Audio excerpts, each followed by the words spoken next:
मित्रांनो, साधी माणसे या मालिकेच्या आजच्या भागामध्ये सत्या पावसात भिजत असतो त्यावेळी मीरा आता त्याला ते फील करायला सांगते आणि चहाचा एक एक घोट पण घ्यायला सांगते. सत्या म्हणतो, मला खूप भारी वाटलं हा, एकदम छान. आता बसायचं का, दुसरीकडे कुठेतरी बसलो असतं तर बरं झालं असतं. मग आता मीरा म्हणते, काय? तेव्हा तो म्हणतो की काही नाही, असं म्हणून तो आता चहाचे पैसे देतो आणि बाहेर जायला निघतो. तेवढ्यातच त्याच्या मित्राचा फोन येतो. तेव्हा तो म्हणतो, बसायचं आहे का? बरं, वातावरण पण छान झालं आहे, आलो मी बसायला. मग आता मीरा म्हणते, तुम्ही कुठेही जायचं नाही हां. सत्या म्हणतो, मी तुझं काही ऐकणार नाही बरं का. तुला काय करायचं ना ते तू कर, चल मी तुला घरी सोडतो आणि माझ्या मित्रांबरोबर मी बसायला जातो. मग आता मीरा म्हणते, त्याची काही गरज नाही, मी माझी घरी जाऊ शकते एकटी. असं म्हणून ती आता रिक्षा थांबवते आणि लगेच घरी जायला निघते. तेव्हा सत्या आता तिच्याकडे पाहतच म्हणतो, ही धुमकेतो ना खरंच खूप भारी आहे हां. तर दुसरीकडे निरुपा आता पाय आपटतच घरी आलेली असते, मीराच्या नावाने आवाज देत. मग आता मीरा लगेच तिच्यासाठी पाणी घेऊन बाहेर येते आणि विचारते, काय झालं सासूबाई? मग आता मीराच्या हातात जो पाण्याचा ग्लास असतो तो ग्लासच निरुपा ही फेकून देते आणि म्हणते, काय? मग आता मीरा गुपचूप म्हणते, बाईसाहेब म्हणते मी तुम्हाला. मग आता बाईसाहेब काय झालं असं निरुपा विचारते. तेव्हा तू माझ्या मैत्रिणीच्या घरी का आली होतीस? तुला काही कळतं की नाही? तुला कोणी परमिशन दिली होती? असं आता रागातच ती जाब विचारू लागते. त्याचवेळी सुधाकर राव हे तेथे येतात. मग आता मीरा काही बोलणार तितक्यातच सुधाकर राव म्हणतात की मीच तिला पाठवलं होतं.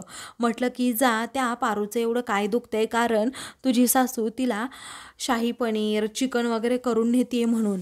मग आता मुक्ता काहीच बोलत नसते, एकदम शांत उभी असते. तेव्हा सुधाकर राव आता कान उघडणी करून तिला जाब विचारत असतात की तू नक्की हे कशासाठी करते ते मला माहीत नाही.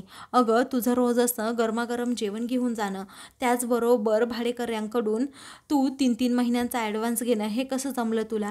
मग आता ती विचारते, तुम्हाला कोणी सांगितलं? तेव्हा स्वतः भाडेकरूने सांगितल्याचं आता सुधाकर राव म्हणतात. तेव्हा निरुपाची बोलतीच बंद होते. पुढे म्हणू लागते की मी पारूला द्यायला त्यांच्याकडून पैसे घेतले, कुठे काय बिघडलं?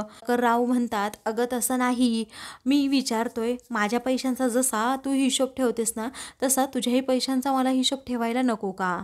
आपण नवरा बायको काय वेगळे आहोत का? असं म्हणून ते निरुपाचे दातच घशात घालतात.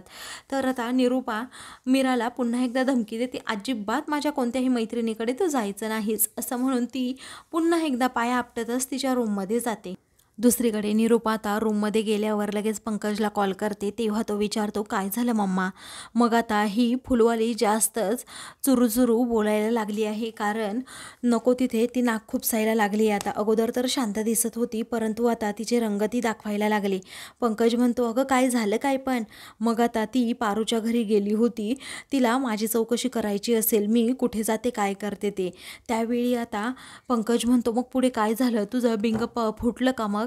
तेव्हा निरुपा म्हणते, नाही रे, मी तिच्या अगोदर जाऊन कशीबशी तिकडे पोहोचले आणि पारूला सगळं सांगितलं, आता काय करू मी तरी?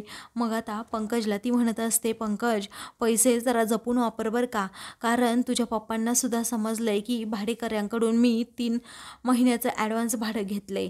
त्यावेळी ठीक आहे असं आता पंकज म्हणतो. निरुपा अजूनच इन्स्ट्रक्शन देऊ लागते. ते पाहून आता पंकज म्हणतो, हो आलो आलो. असं म्हणून तो आता मोठ्यानेच म्हणतो, मम्मा अगं, ज्यांचा फोन आहे ना त्यांना जरा अर्जंट कॉल करायचा आहे कुठेतरी दुसरीकडे, म्हणून फोन पाहिजे. तेव्हा ठीक आहे असं आता निरुपा म्हणते आणि फोन ठेवते.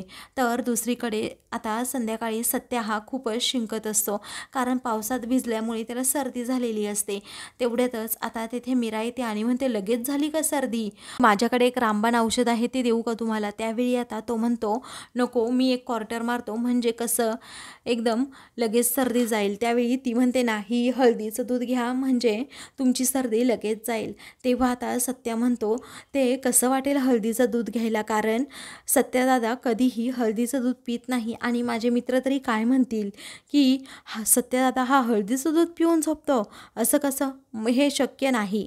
तेव्हा मीरा म्हणते, माझा जालीम उपाय तुम्ही जरा पहा, बघा कशी चुटकीसरशी तुमची सर्दी जाते. असं म्हणून ती लगेच आता बाहेर जाते. तेव्हा सत्या म्हणतो, ही बाहेर गेली आहे तोपर्यंत मी काय करतो, एक 90 ओढतो, म्हणजे मला जरा बरं वाटेल.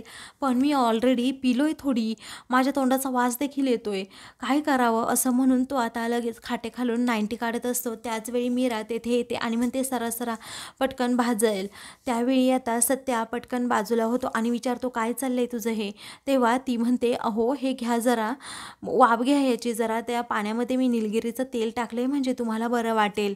मग आता सत्या म्हणतो, मी नाही की ही वाफ वगैरे घेणार. मीरा म्हणते, मी सांगितलं ना एकदा वाफ घ्यायची म्हणजे घ्यायची, असं म्हणून ती त्याला टॉवेल देते, वाफ घ्यायला सांगते. तेव्हा आता माझा जीव गुदमरतो की काय अशी भीती सत्याला वाटू लागते, कारण हे वाफ घेणं वगैरे आपल्याला कधी जमलंच नाही. मग मीरा आता त्याला शिकवत असते. आता मीराच्या सांगण्यावरून सत्या खूप वेळ वाफ घेण्याचा प्रयत्न करत असतो, पण सत्याला काही वाफ घ्यायला जमतच नाही.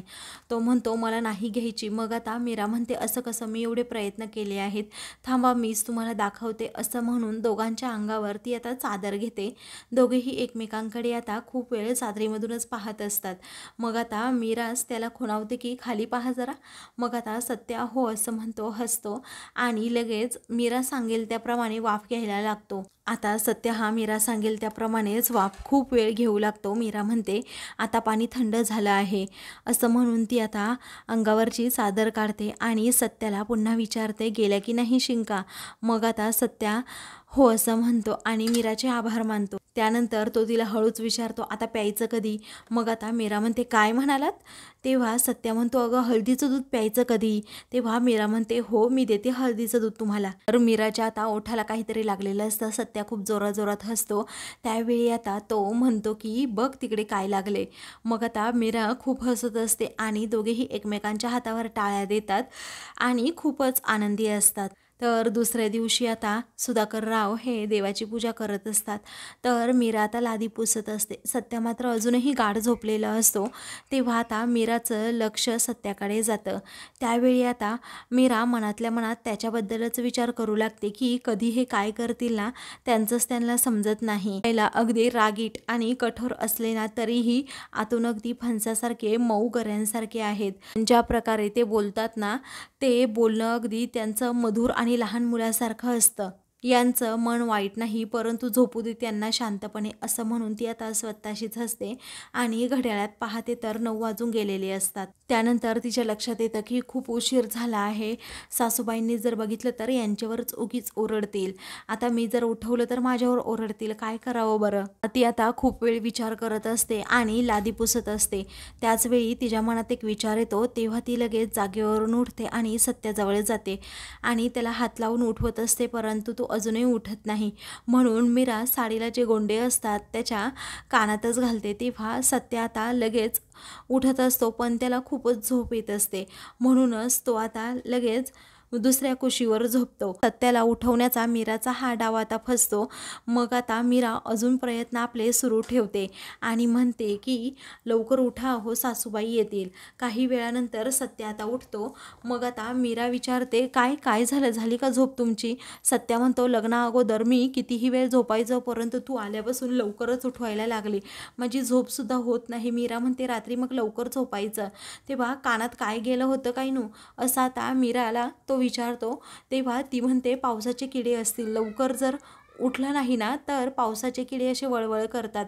मग आता सत्या म्हणतो, खरंच का, तुझ्या कानातही गेले होते का? तेव्हा मीरा म्हणते, हो गेले होते. तेव्हा सत्या विचार करत राहतो. तर आता मित्रांनो, पुढील भागामध्ये सत्या म्हणतो, आज मी नाश्त्याला फक्त भाजी चपाती खाणार. तेव्हा त्याच्या हातातून लगेच निरूपा तिथे येऊन ताट ओढून घेते आणि म्हणते, माझ्या घरात ना तुम्हाला दोघांना राहूच द्यायचं नाही मला. मग आता रवी आणि सुधाकर राव देखील तेथे येतात. ते विचारतात, काय झालं? मग आता ही मीरा काल आली नाही तर नवऱ्याला माझ्या विरोधात भडकवते, असं म्हणून निरूपा तिच्यावर काही पण आरोप करते. अशाच मालिकेंचे पुढील भाग पाहण्यासाठी चॅनलला सबस्क्राईब करा.